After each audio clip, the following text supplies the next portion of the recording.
आइए प्रारंभ करते हैं। पिछले क्लास में हम लोगों ने असहयोग आंदोलन को पढ़ा था। असहयोग आंदोलन 1920। हमने चर्चा किया था कि असहयोग आंदोलन महात्मा गांधी के द्वारा चलाया गया पहला राष्ट्रव्यापी आंदोलन था। यह आंदोलन 5 फरवरी 1922 को हिंसात्मक रूप धारण कर लेने के कारण गांधी ने वापस ले लिया। मतलब चौरा चौरी कांड में क्रांतिकारियों ने उग्रता का परिचय दिया। एक थानेदार सहित 21 पुलिसकर्मी को जिंदा जला के क्या कर दिया, मार दिया। गांधी का तो आदर्श था सत्य और अहिंसा, लेकिन आंदोलन में क्या हो गया, हिंसा। तो हिंसात्मक रूप धारण कर लेने के कारण गांधी ने बंद कर दिया। कांग्रेस ने कार्य समिति ने 12 फरवरी को बंद करने की घोषणा कर दिया। गांधी जी पर देशद्रोह का मुकदमा चलाया गया और गांधी जी को 6 वर्षों के लिए जेल में डाल दिया गया। लेकिन एक बात है, इस आंदोलन का परिणाम भारतीयों के पक्ष में रहा, महिलाओं के हित में रहा। भारतीयों के पक्ष में इसलिए रहा कि हमने कहा कि अंग्रेजों के प्रति जो भारतीयों के मन में भय था वह भय दूर हो गया। नहीं, निर्भीकता की भावना आई। लोगों के अंदर राष्ट्र के प्रति एक अलग प्रकार का उत्साह आया। महिलाओं की स्थिति में सुधार आया। इस आंदोलन में शिक्षा, सामाजिक विकास, समानता पर ज्यादा जोर देने का काम किया गया। और इस आंदोलन में महिलाओं ने इतना ज्यादा अच्छा प्रदर्शन किया कि महिलाओं को देखने का जो नजरिया था लोगों का, वह नजरिया अब क्या हो गया, चेंज हो गया। मैंने कहा कि असहयोग आंदोलन के कारण गांधी जी पर क्या चला था, देशद्रोह का मुकदमा चला। और देशद्रोह का मुकदमा कहता दिन को 6 वर्षों के लिए कहां डाल दिया गया, जेल में डाल दिया गया। हालांकि गांधी ने जब असहयोग आंदोलन को रोका तो महात्मा गांधी के इस नीति को, उनके इस रवैया को कई लोगों ने बड़ी आलोचना किया। जैसे सुभाष चंद्र बोस ने आलोचना करते हुए कहा था कि जनता का उत्साह अभी चरमोत्कर्ष पर था, उस समय आंदोलन को रोक देना ये तो दुर्भाग्य से कहीं कम नहीं। मोतीलाल नेहरू ने असहयोग आंदोलन को अचानक रोकने पर कहा था कि यदि कन्याकुमारी के किसी गांव के कुछ लोगों ने अहिंसा का पालन नहीं किया तो हिमालय के लोगों को इसकी सजा दिया जाना उचित नहीं है, या क्यों दिया जाना चाहिए, ऐसी बात कहा। खैर, असहयोग आंदोलन के बाद गांधी जी सक्रिय राजनीति से क्या हो गए, कट गए। गांधी के आह्वान पर बहुत सारे लोगों ने पढ़ाई लिखाई छोड़ दिया था। स्वतंत्रता के आंदोलन में प्रवेश कर गए थे।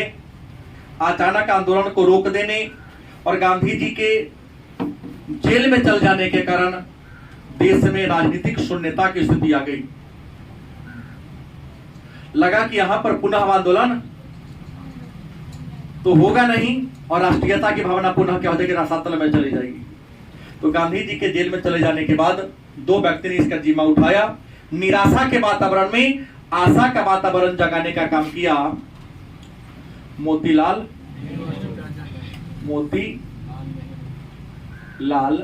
नेहरू और चित्तरंजन दास।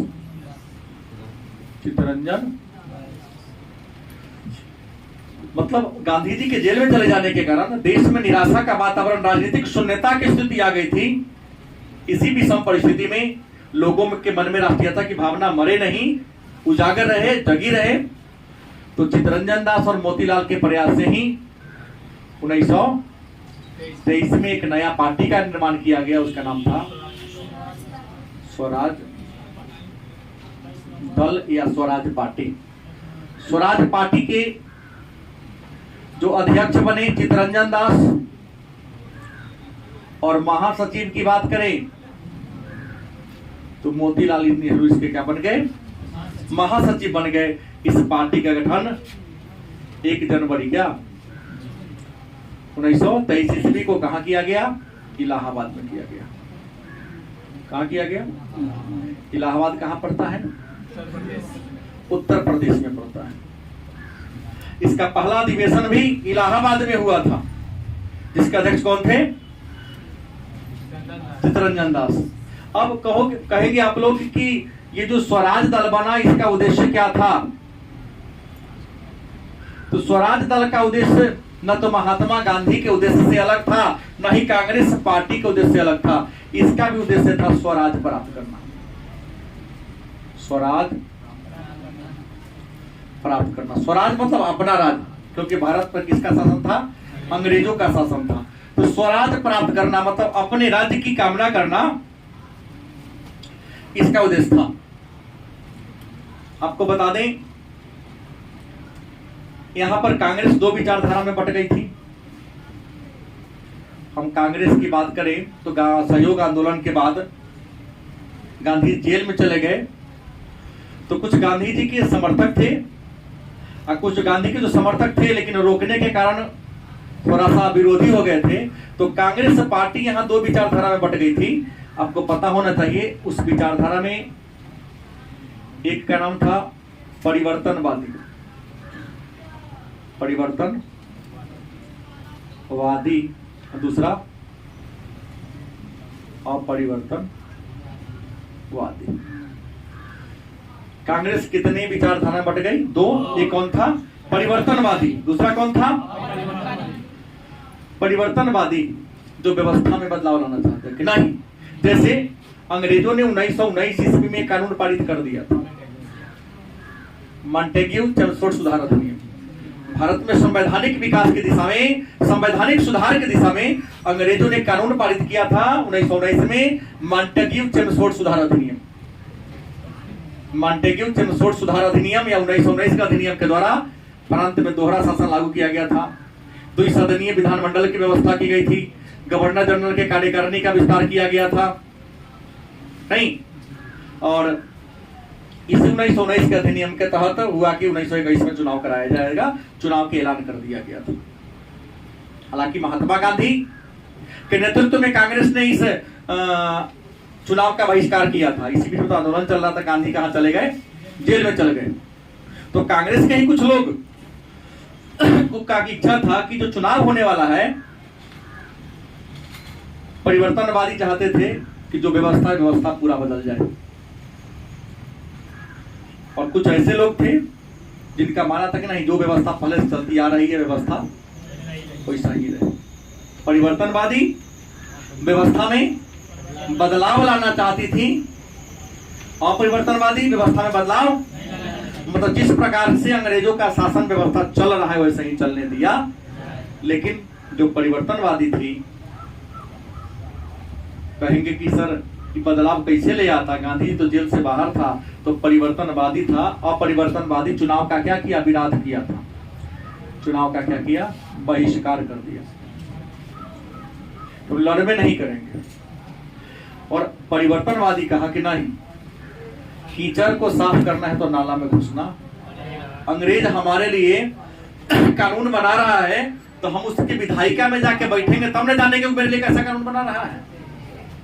तो परिवर्तनवादी ने क्या किया, चुनाव का समर्थन किया। इसे कहा था चुनाव में हम खड़ा होंगे, जन प्रतिनिधि बनकर जाएंगे और हम वहां देखेंगे कि अंग्रेज हमारे लिए कैसे कानून बनाता है, उस कानून की अच्छाई क्या है, उसकी बुराई क्या है। और सदन में बैठेंगे तब ना, क्योंकि सदस्य बनेंगे तब ना उनको बैठने का मौका देगा। और जब बैठेंगे तो उसके बाद तालाब को क्या करेंगे, हम जानेंगे।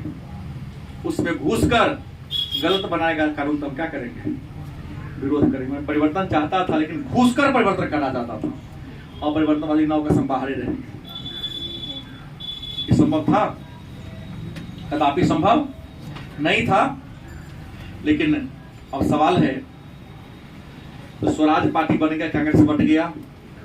मन में होगा सर स्वराज दल का उद्देश्य क्या था तो याद रखिए, हमने पहले ही कह दिया कि स्वराज दल का उद्देश्य नकारात्मक नहीं था, सकारात्मक ही था, स्वराज प्राप्त करना। लेकिन इन्होंने मांग किया कि 1919 में जब सुधार अधिनियम लाए उसको पुनः व्याख्या कीजिए, क्योंकि आपका सब लाइन कहने का अर्थ हम लोग समझ नहीं रहे। स्वराज की पुनः व्याख्या किया जाए और आप नवीन संविधान बनाना चाहते हैं, नया संविधान बनाना चाहते हैं कि हम सुधार स्वयं करेंगे, तो संविधान बनेगा भारतीयों के लिए, तो भारतीयों को आप क्यों नहीं बुलाए?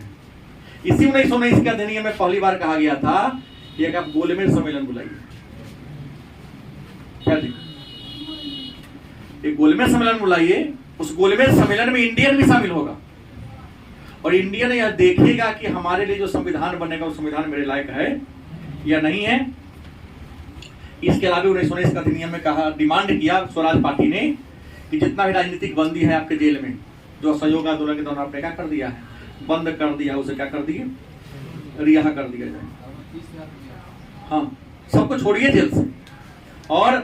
और भी कहा था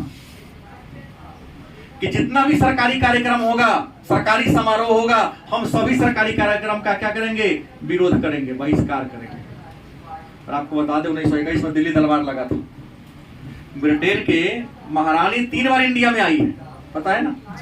1877 में पहली बार विक्टोरिया आई थी, दूसरी 1911 में और तीसरी 1921 में। 21 में जब आया तो यहाँ पर काला झंडा लोगों ने दिखाया था, विरोध स्वरूप, सो पर विरोध दोनों का प्रतीक। कहा कि हमको बहिष्कार करने का अधिकार हो और हम बहिष्कार करें तो कोई हमको पकड़े नहीं। लेकिन देखा क्या कि गांधी जी जो अचानक कितनों आंदोलन को बता रहे थे, अच्छा घोषणा कर रहे थे, कार्यक्रम कर रहे थे, लेकिन लोगों के मन में वह उत्साह नहीं था जैसा उत्साह असहयोग आंदोलन के दौरान था। क्योंकि सबके मन में यह था कि क्या पता इन नेताओं का भरोसा कब किधर बदल जाए, इन नेताओं की क्या भरोसा।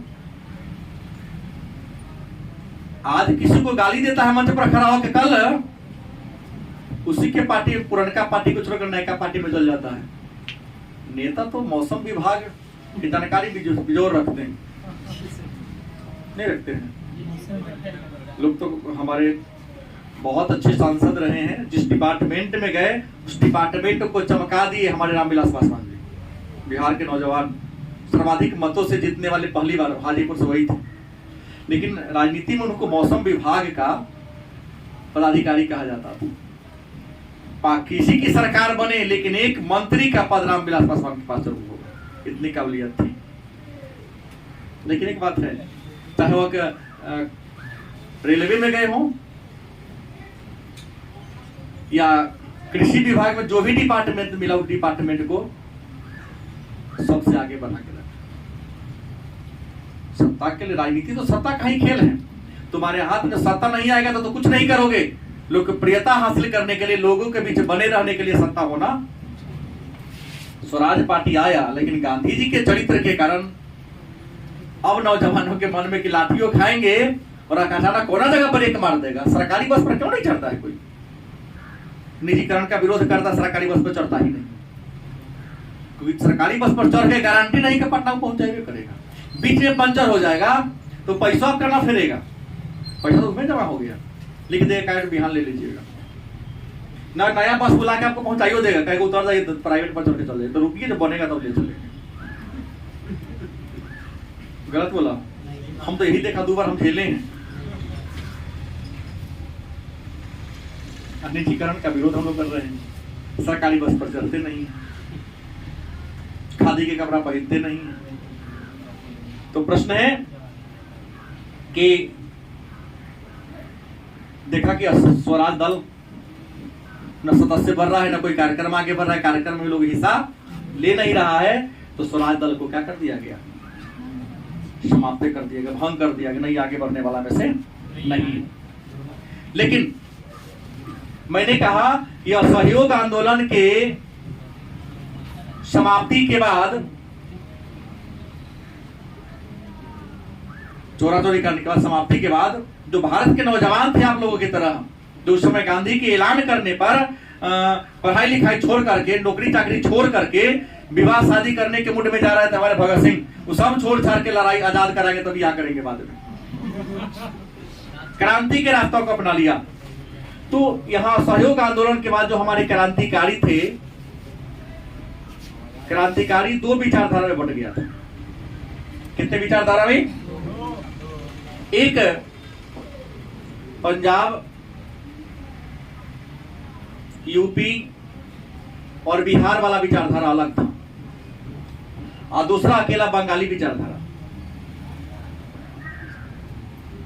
क्रांतिकारी दो गुट में बट गया, एक अकेला बंगाल वाला गुट था और एक कौन था?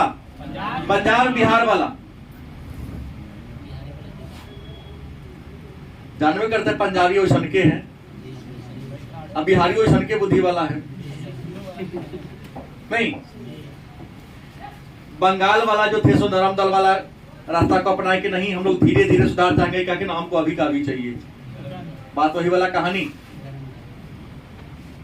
कि एक बिहारी किसी होटल में, एक पंजाबी बिहारी किसी में, दोनों दोस्ती था, गया खाने और भी राज्य के लोग बैठे थे, मिला लस्सी पीने के लिए।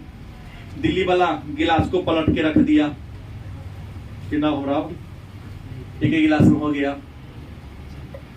पंजाबी गिलास को ऐसा ही रखा, बिहारी गिलास को सुता के रख दिया। दोबारा लेके आया था, कहा कि भाई तू उलीट दिया तो ना हमारा पेट भरेगा, नहीं चलेगा। पंजाबी कहा कि ना और चलेगा, एक गिलास लस्सी से क्या होगा जी। बिहारी कहा स्टॉक में दो ना तो उल्टा रख लगी है, देगा चलेगा ना तो उसे काम चलेगा। दोनों मेरे है, ठीक बात है ना। तो यूपी, बिहार और पंजाब एकदम उग्रवाद का रास्ता अपना लिया, कहा कि ना। कबीरदास ने भी कहा कि आदमी से आदमी मिले तो वही दो दवा, तो गधा से गधा मिले तो अंग्रेज गधा है, उसको गधा की भाषा ही समझ में आएगी। लेकिन मुद्दे की बात ये थी, आधा घंटा आपको वेट करना पड़ेगा बैठने।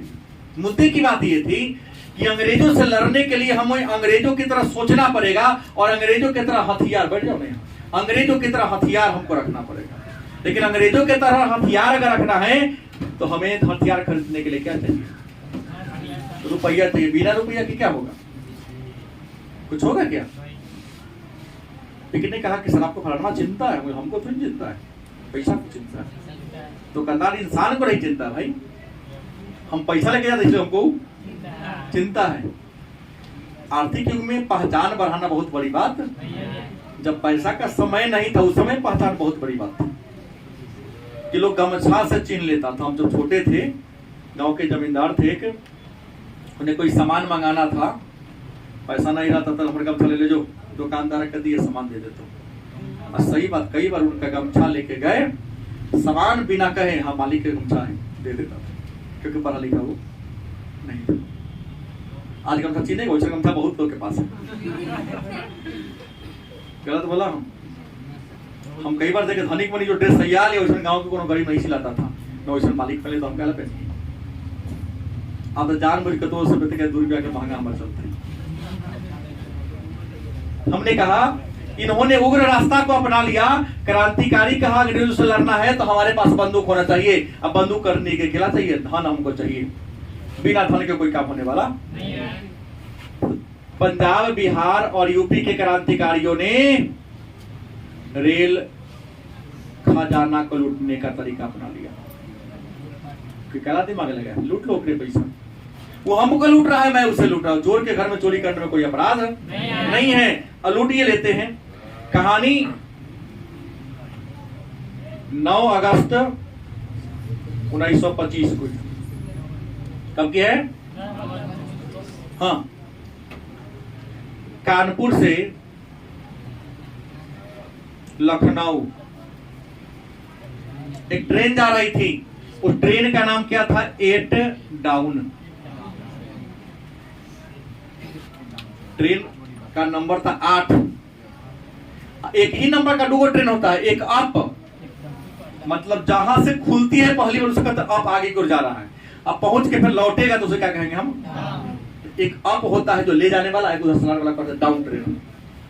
एक डाउन ट्रेन था, क्रांतिकारी टारगेट ले लिया कहीं ट्रेन में लूट लेना है, और ये सोच लिया कि कौना दिन रेलवे विभाग का खजाना लदा के जाता है।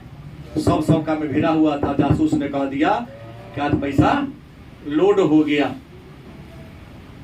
सारे क्रांतिकारी में अशफाकुल्ला खान, राम प्रसाद बिस्मिल, बिस्मिल का सोचता, उसने कहा था Rajendra Lahiri, Roshan Singh, Ashfaqulla Khan, Ram Prasad Bismil.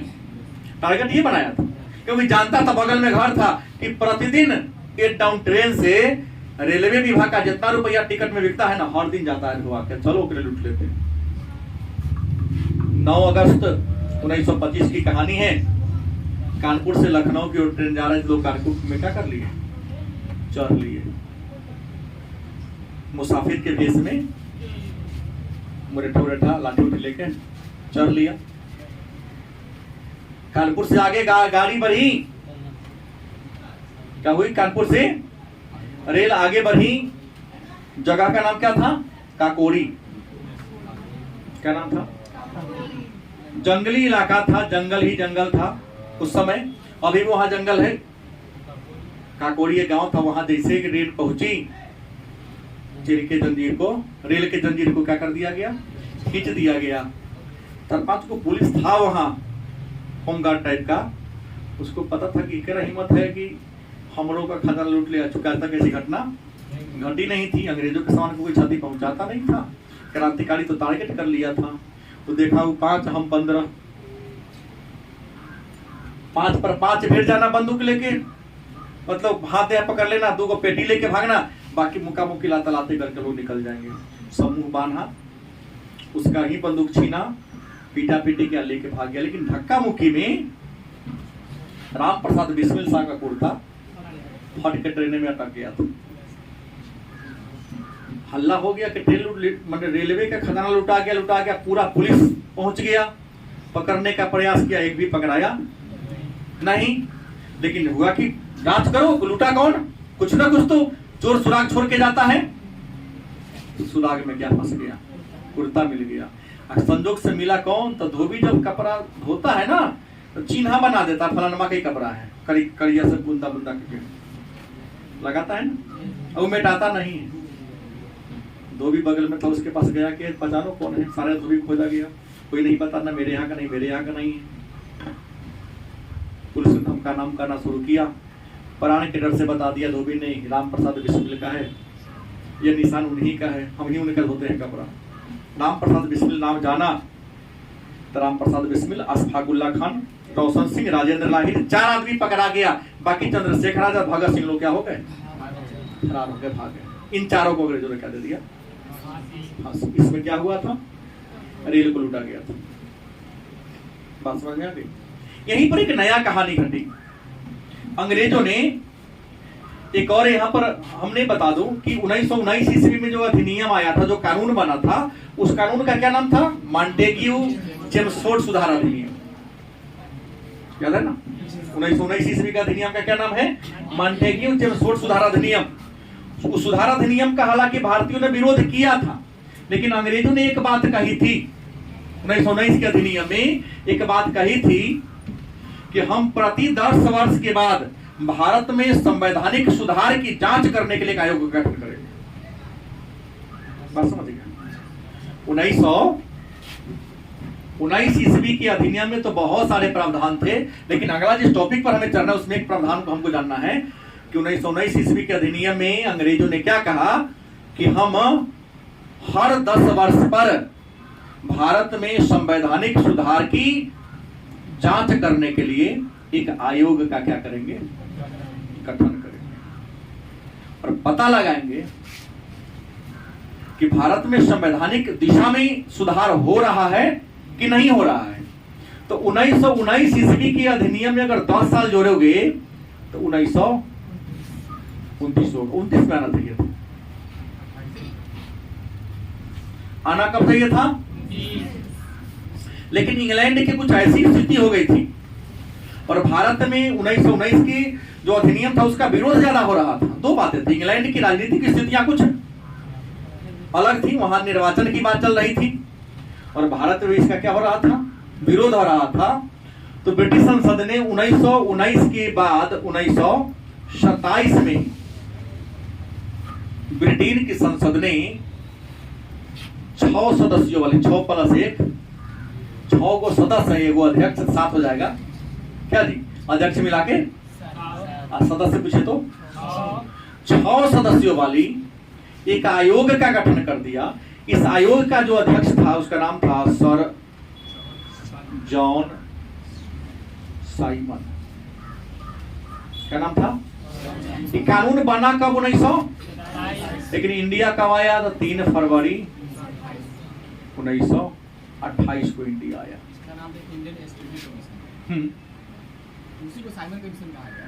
Indian statutory commission इसका नाम था, लेकिन इंडिया में इसका नाम क्या पड़ गया? Simon commission. क्योंकि इसके अध्यक्ष कौन थे? यह आयोग भारतीयों की भावनाओं को ठेस पहुंचाने के लिए या भारत में राष्ट्रीयता को दबाने के लिए नहीं आया था।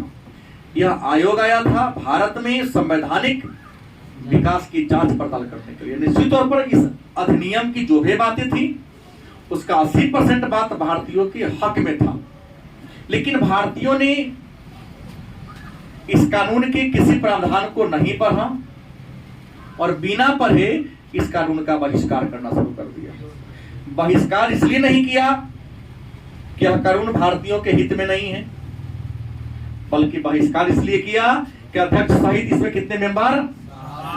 7 क्या थे?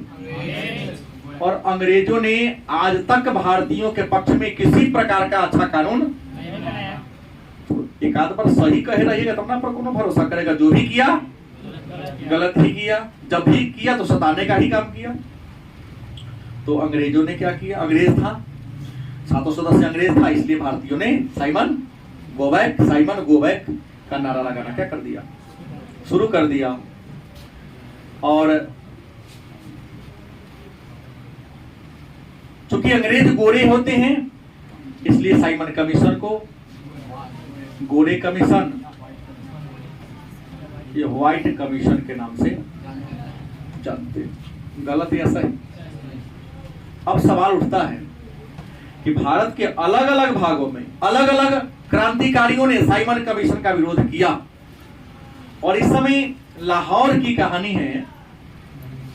कहाँ की कहानी है? यहाँ के जो नेता थे लाला लाजपत राय, पंजाबी थे। इन्हें शेर ए पंजाब कहा जाता है। माने पंजाब का शेर या शेर ए पंजाब किसे कहते हैं? सोच लो, भगत सिंह के बाबूजी, भगत सिंह के चाचा, भगत सिंह के बड़े भाई लोग सब लाला लाजपत राय के नियंत्रण में रहकर, अधीन रहकर काम करते थे। युवाओं का सबसे चहीता नेता। गरम दल के 3 गो पिलर था इंडिया में। भारत में गरम दल के तो बहुत नेता हुए, लेकिन 3 गो मेन था। नाम था लाल, बाल, पाल। भारत में गरम दल के 3 गो गुट था ही, नेता बहुत था, लेकिन मेन हेड 3 गो। लाल से लाला लाजपत राय, पाल से विपिन चंद्र पाल। लाला लाजपत राय का स्टेटमेंट सुन लीजिए साइमन कमीशन का। इन्होंने विरोध किया, साइमन वापस जाओ। साइमन वापस जाओ कहां पर? लाहौर में कर रहे थे। यह कहानी 30 अक्टूबर 1928 की है। यहाँ का पुलिस पदाधिकारी कौन था? सॉन्डर्स। रोका था कि आप मत करो। 5-6 कार्यकर्ता के साथ प्रदर्शन कर रहे थे। साइमन वापस जाओ, साइमन वापस जाओ। सॉन्डर्स पुलिस के साथ आया, घेर लिया, लगा लाठी का प्रहार कर दिया। इतना मारा कि लाठी के प्रहार से क्या हो गए? घायल हो गए। अस्पताल में क्या कर दिया? दम तोड़ दिया। लेकिन मरने से पहले एक बात इन्होंने कहा था कि हमारे शरीर पर पड़ा लाठी का एक प्रहार ब्रिटिश साम्राज्य के लिए कफन की कील साबित होगी। हाँ, ताबूत की कील। ताबूत माने लाश के रखने का जगह होता है। ऐसा स्टेटमेंट लाला लाजपत राय मरने समय भी नहीं। और बाल गंगाधर तिलक जानिए रहे कट्टर राष्ट्रवादी, महाराष्ट्र में गणपति महोत्सव का शुभारंभ बाल गंगाधर तिलक ने ही किया था। और गणपति महोत्सव और शिवाजी उत्सव 1895 गणपति महोत्सव और 1897 शिवाजी महोत्सव, शिवाजी जयंती है शायद आज ही उनका राज्याभिषेक हुआ था, आज ही के तारीख में। तो शिवाजी महोत्सव और गणपति महोत्सव का बीजारोपण महाराष्ट्र में कौन किया था? बाल गंगाधर तिलक ने। और ये दोनों राष्ट्रवाद का प्रतीक है। और बाल गंगाधर तिलक को एक बहुत अच्छे पत्रकार भी थे। ये लेख लिखने के कारण इनको 6 साल जेल में रहना पड़ा था। हाँ, लेख अंग्रेजों के विरुद्ध में लिख दिया। हालांकि जज ने इनको कहा था, कई पदाधिकारियों ने कहा तुम एक बार सॉरी बोल दो, क्योंकि जेल की सजा 18 साल कर दो, लेकिन सॉरी ना बोलेंगे। तुम कैसा साल दिए हो? 6 साल। आएंगे तो फिर लिखेंगे। स्वराज्य हमारा जन्मसिद्ध अधिकार है, मैं इसे लेकर रहूंगा। ये कौन लोग हैं? आज तो पान खाने पर लोग सिद्धांत बदल देते हैं। आज जेल की सजा के बाद भी कहा विचार नहीं, फिर आएंगे फिर लिखेंगे, क्योंकि स्वराज हमारा जन्मसिद्ध अधिकार है, मैं इसे जितना बार जेल जाना पड़े हमें इसकी गम परवाह, लेकिन लिखना नहीं छोड़ूंगा, कलम को नहीं रोकूंगा। ज्यादा डर है तो फांसी दे दो। हालांकि अलग बात है कि तिलक की मृत्यु 1920 में हुई। बिपिन चंद्र पाल की कहानी सुनो, यह कैसे कट्टर थे, राष्ट्र के प्रति कट्टर थे। इन्होंने अंग्रेज भी से डरता था। कहा कि अंग्रेज यदि हमारे एक्टिविटी से डर जाए, उग्र रास्ता को अपनाते थे लोग। सिद्धांत से भी उग्र थे, विचार से भी क्या थे कि अंग्रेज डरकर हमारे सामने आए और हमसे कहे कि तुम अपना स्वराज ले लो, मैं जा रहा हूं, तो कहेंगे ना लेंगे। जो चीज हमें आसानी से मिल जाए वो मैं थोड़ा सा पीट के लेंगे, है ना कि ना ले लेंगे। क्योंकि छीनने में जो मजा है ऐसे लेने में आनंद कहां है। तो ये तीनों पिलर थे। बाकी लोग तो लड़ने वाले थे, बोल के लड़ते थे, क्योंकि घटना घटा देना बहुत बड़ी बात नहीं है, सामने जाके दो टूक कह देना ऐसा हिम्मत सबके पास, इन तीनों के पास था। तो लाला लाजपत राय को सॉन्डर्स ने क्या कर दिया? हत्या कर दिया। इनको शेर ए पंजाब कहा जाता है। गरम दल के सबसे प्रिय फेमस लोकप्रिय नेता थे। इस बात की जानकारी मिल गई भगत सिंह, चंद्रशेखर आजाद और राजगुरु कि सॉन्डर्स ने तो हमारे लाला जी को क्या कर दिया? मार दिया। तो भगत प्लस राजगुरु प्लस चंद्रशेखर, लेकिन बाद में मेन यही थे तीनों। वो अगला घटना में बटुकेश्वर दत्त आ गए थे। हाँ, यहाँ चंद्रशेखर आजाद हट गए थे। ये तीनों मिले और कहानी 17 दिसंबर 1928 की। तीनों कहां पहुंच गए? लाहौर। और लाहौर में पहुंचकर भगत सिंह, राजगुरु और चंद्रशेखर आजाद ने लाला लाजपत राय के हत्यारा सॉन्डर्स की बड़ी निर्दयता पूर्ण तरीके से 17 दिसंबर 1928 को क्या कर दी? हत्या कर दी। और हत्या कर कैसे काम नहीं लिया, पूरे लाहौर में पोस्टर चिपका दिया। पोस्टर नेता लोग ना प्रचार करता है, जो कोचिंग वाले लोग, कि लाखों लोगों के चहेते नेता की हत्या एक सिपाही के द्वारा कर दी गई। और इनकी हत्या पूरे देश के लिए क्या है? अपमान था। इसका बदला लेना, मतलब सॉन्डर्स की हत्या का, लाला लाजपत राय की हत्या का बदला लेना हम भारतीय नौजवानों का परम दायित्व था, प्रथम कर्तव्य था। हालांकि सॉन्डर्स की हत्या का हमें पूरा बात निकल दुख है। सॉन्डर्स की हत्या का हमें क्या है? दुख है। ऐसा नहीं होना चाहिए, लेकिन यह अन्यायी व्यवस्था का अंग था। इसका हत्या करना भी क्या था? जरूरी था। हत्या कर दिया। अंग्रेज खोजते रह गए, क्या लिखा? नहीं पकड़ाया। नहीं पकड़ाया, मनोबल क्या हो गया? बढ़ गया। भगत सिंह, जिनको शहीद ए आजम कहा जाता है, शहीद ए आजम कहा जाता है, भगत सिंह ने 1926 में भारतीय नौजवान सभा, क्या जी, नौजवान सभा नामक एक पार्टी का स्थापना किया था। हालांकि इससे पहले यह प्रताप नामक पत्रिका में भी काम किए थे। इन्होंने कई लेख भी लिखा। इनका सबसे बढ़िया लेख है मैं नास्तिक क्यों। भगत सिंह की सबसे अच्छी रचना है मैं नास्तिक क्यों हूं। मौका मिले तो पढ़िएगा, हालांकि रुचिपूर्ण आपके लिए नहीं होगी, लेकिन क्रांतिकारी जो लिखे हैं उनका विचार जानने की जरूरत है। बहुत अच्छा चीज है। तो मैंने कहा भगत सिंह नौजवान भारत सभा का स्थापना किया। इतना ही नहीं, मैं आपको बता दूं मनोबल बढ़ गया था। यहां पर तो एक और नया घटना घटा दिए। भगत सिंह प्लस बटुकेश्वर दत्त, बात समझ गए। ये कहानी है 8 अप्रैल 1929 की कहानी है। 8 अप्रैल 1929 की कहानी है। लाहौर में, कहीं अन्य जगह नहीं था, लाहौर में केंद्रीय असेंबली की मीटिंग थी। कहा?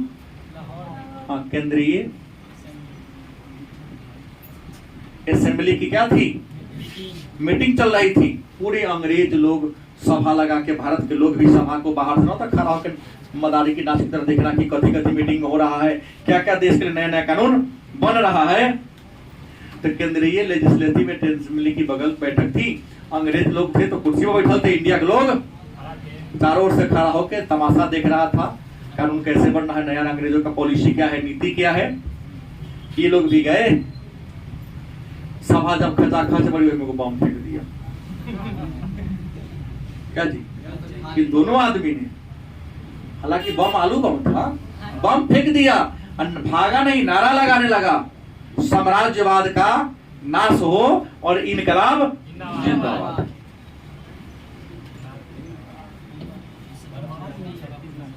इनकलाब, हालांकि यह नारा भगत सिंह ने ही दिया है। इनकलाब जिंदाबाद मतलब आजादी अमर रहे। इनकलाब आजादी अमर है, इसका मतलब होता है। नारा कौन दिया? उन्हीं का शब्द है। और साम्राज्यवाद का मतलब नाश हो का मतलब क्या होगा? अंग्रेजों के शासन का अंत हो। बात समझ में आ रही है? पकड़ लिया पुलिस ने इनको आके, इन पर मुकादमा चली। लाहौर षड्यंत्र केस में इन पर क्या चली? मुकादमा चली। लेकिन जज ने इनको क्या कर दिया? पहले के दिन के डेट में बरी कर दिया। क्योंकि कागज बम फेंका, बाद में कागजों फेंक दिया चिट्ठी लेके कि यह बम किसी को मारने के लिए नहीं फेंका गया है, यह बम बहरे कान को सुनाने के लिए फेंका गया है कि इनकलाब जिंदाबाद। मतलब भारत के नौजवान अब जाग चुका है, अब सोने वाला नहीं है। अंग्रेज को बढ़िया बिस्तर बांध कर रखने की जरूरत अब दिन दूर नहीं है कि किस दिन विसिल बजेगी ट्रेन खुलने की। जज ने इनको क्या कर दिया? रिहा कर दिया। लेकिन पुलिस के हाथ में ना पुलिस दोस्ती अच्छी है ना दुश्मनी, जानिए रहे हैं। इन्हीं के ऊपर सॉन्डर्स की हत्या का चार्ज ठोक दिया गया। इन पर मुकदमा चला और 7 अक्टूबर 1930 को इनको किसकी सजा? फांसी की सजा सुनाई गई, दी नहीं गई। जेसी हिल्टन, भगत सिंह को फांसी की सजा सुनाने वाले जो जज थे, हाँ, जेसी हिल्टन, इसने ही फांसी की सजा इनको सुनाई थी।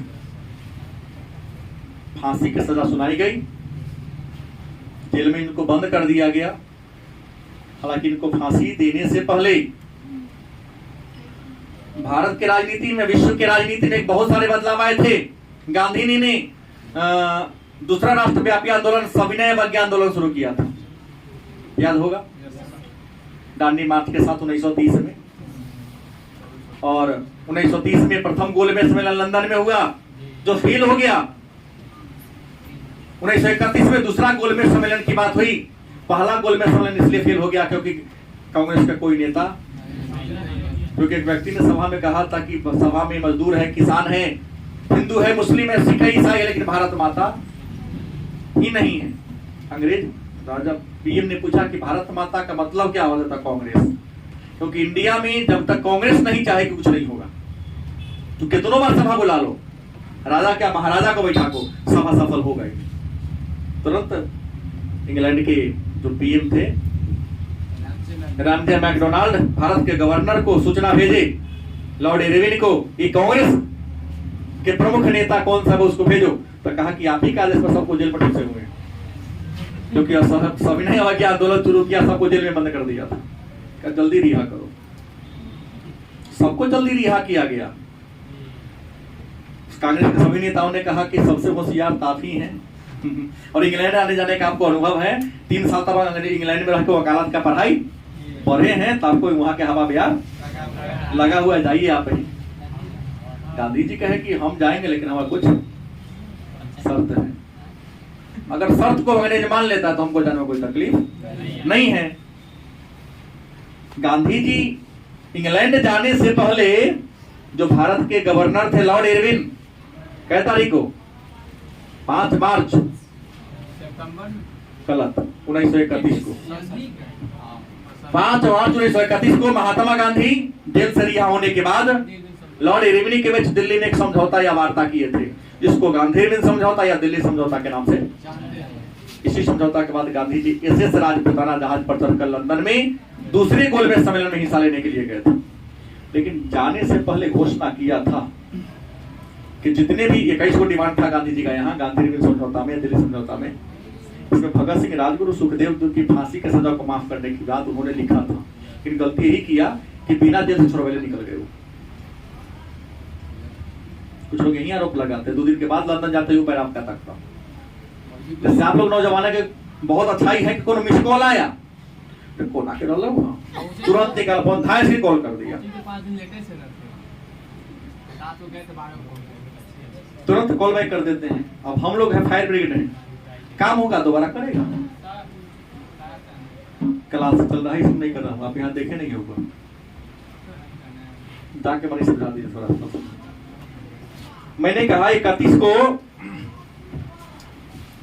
गांधी ने समझौता किया, चले गए, बात समझ गए। और इनको फांसी, गांधी जी उधर गए लंदन गोलमेज सम्मेलन में हिस्सा लेने के लिए, इनको फांसी सजा तो सुनाई गई थी। हालांकि अंग्रेज ने कहा कि मैं क्या कर दूंगा, माफ कर दूंगा। लेकिन 23 मार्च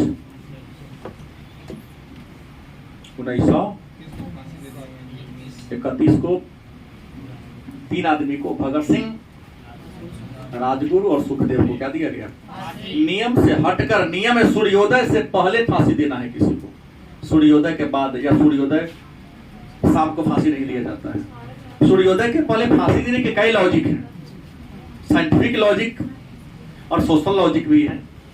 इंसान जब सुबह जगता है, फांसी सुबह में ही क्यों दी जाती है, कई बार प्रश्न आया है मेरे सामने, पूछा भी जाता है। तो इंसान सुबह में जगता है, सोया रहता है तो उसका गर्दन के मुलायम रहता है, रस्सी खींचेगा तो बड़ी आसानी से दबेगा, वो हो जाएगा। दूसरा, लोग सोया रहता है, न्यूज़पेपर वाले भी सोए रहते हैं, कोई हल हंगामा नहीं होगा, तुरंत ही हो गया। 2 लॉजिक है यहाँ। सो के जगता है तो इंसान का सारा चीज भी, बॉडी का जो ऑर्गन होता है वो सब शांत रहता है, साइंटिफिक लॉजिक। न्यूज सुबह में सूर्योदय से पहले, लेकिन यहाँ 7:15 पर शाम में इनको सजा दिया, फांसी दी गई थी। लोग इसलिए आरोप लगा देते हैं, सब चीज उल्टे किया। आप 5 दिन बाद जाते फिर भी आपको वेट करता लोग, क्योंकि अंग्रेजों के लिए आप जरूरी और मजबूरी दोनों थे। गलत कि सही? इसी आधार पर गांधी जी को जो उग्र विचारधारा के लोग हैं वो राष्ट्रपिता ना मानते, कि एक पुत्र की हत्या करवा के चल गए। अगर भगत सिंह होते तो 47 नहीं, 37 में आजाद करवा देता। इन्होंने ही कहा था अपने पापा से कि क्या पापा जब खेत में जब वो लोग खेती कर रहे थे, पूछे कि क्या पापा होली का भी खेती किया जा सकता है? इनकी मां तो और क्रांतिकारी थी। भगत सिंह ने फांसी से पहले इनसे डिमांड किया, फांसी देने वाले अंतिम इच्छा को जज, वहां जज होता, डॉक्टर होता, सब होता, तो कहा कि दुनिया से क्या, जननी से एक बार मिला दो। इनकी मम्मी गई थी फांसी, अभी तो करियक्का टोपी पहनाया नहीं था, रस्सी जलाद लेके खड़ा था खींचने के लिए। तो माँ इनकी रोई थी, तो कहा कि तू अगर रोएगी ना तो अगला कोई क्रांतिकारी, नौजवान क्रांतिकारी नहीं बनेगा। इनकी माँ भी गई थी, तुम्हारे फांसी में थोड़ी रो रहे हैं, रो इसलिए रहे कि तुम्हारे पिताजी नहीं मर चुके हैं, जिंदा रहते तो और भगत सिंह पैदा कर देते।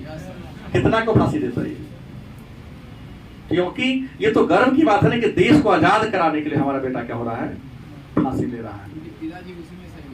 इनके पिताजी भी अंग्रेजों से लड़ते लड़ते, इनके भाई, दोनों भाई भी उसी में लड़ते लड़ते क्या हुए थे, शहीद हुए थे। तो भगत सिंह को क्या दी गई, फांसी दी गई। लास्ट टॉपिक जान लीजिए, साइमन कमीशन इंडिया में आया। इस समय भारत सचिव लॉर्ड बेकेनहेड था। कौन था? हमने कहा भारत सचिव के पद का सृजन 1858 का अधिनियम में हुआ था, board of director and board of control को खत्म करके।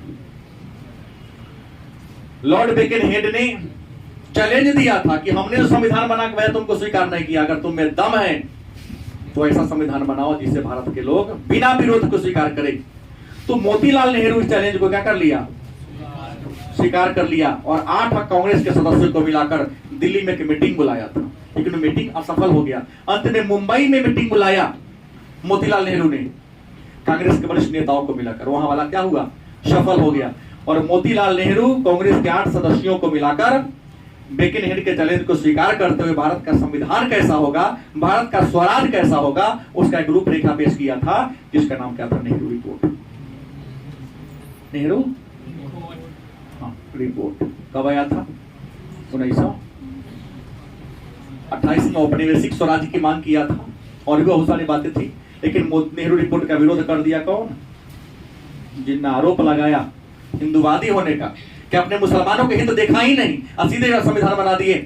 तो भारत का संविधान कैसा होगा, इसका रूपरेखा पेश कर दिया था मोहम्मद अली जिन्ना ने 28 में ही, जिसका नाम था जिन्ना के 14 सूत्री कार्यक्रम। हालांकि साइमन कमीशन का रिपोर्ट कब पेश हुआ, 1930 में पेश हुआ था। कब हुआ था, 1930 में। इसमें कहा दिया गया था कि दोहरा शासन को खत्म कर दिया जाएगा, प्रांतों की स्वायत्तता स्थापित की जाएगी, मताधिकार का विस्तार किया जाएगा, प्रांतीय विधान परिषद का विस्तार किया जाएगा, सेना का भारतीयकरण किया जाएगा, बर्मा को सिंध से